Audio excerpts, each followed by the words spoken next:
Hello, my name is Robert Woodholm, and I'm from a small town in Montana. I grew up on a farm and ranch, and I went to college and graduated with a degree in K through 12 physical education and also a minor in secondary history. My fiance, who's pictured with me, encouraged me to try and look for a job outside of Montana, and so reluctantly I looked around and tried to find something outside of Montana, outside of our comfort zone. And I was fortunate enough to find a job here in Kodiak, Alaska. We've been here for the past 2 years and it has been nothing short of an adventure.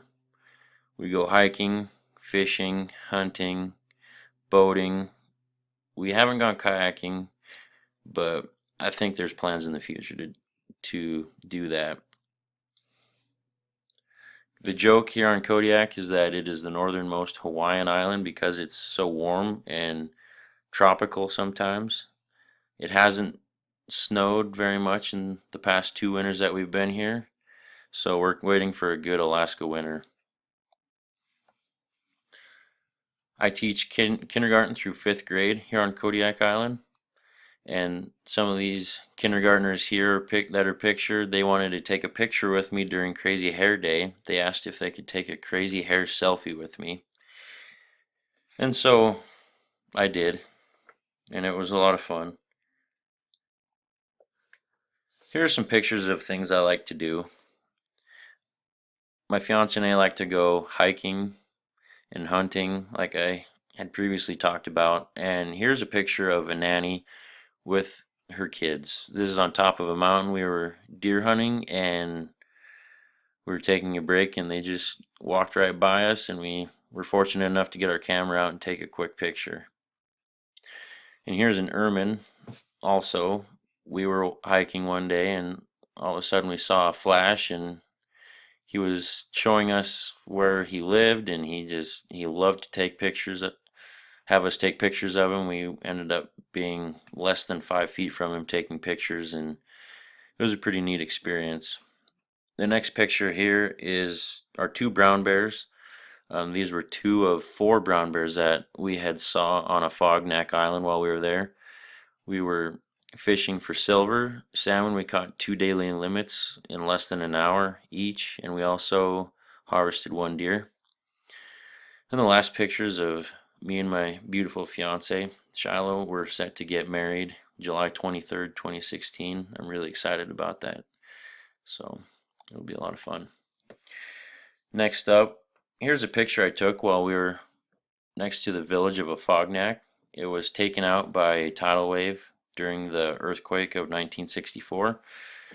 The village was absolutely decimated, so they had to move the village to what is now called Port Lions. So, talk real quick about why I wanted to take this class. Part of why I'm taking this class is because I needed to get certified as a teacher here in Alaska. And also, I was really interested in learning about the culture of natives here in Alaska. And the question that was posed was, what role, if any, should anthropologists play in native cultures of Alaska? And my response to that is that the role that an anthropologist can choose to play in the native cultures of Alaska can prove to be very beneficial to the local indigenous populations. With respect to the indigenous culture and people of the past, digging for answers can at times be an uphill battle for an anthropologist. Some stigmas that American Indians have about anthropologists is that the only difference between them and those who desecrate sites and is that they have time elements, sunscreen, little whisk brooms, and neatness of the area when finished. Some cultures are so desperate for answers to their ancestors past and need to dig to rekindle an understanding to their ancient ways of knowing. One culture that has needed anthropologists to play crucial roles in their culture are the Alutiiq people of the Kodiak archipelago.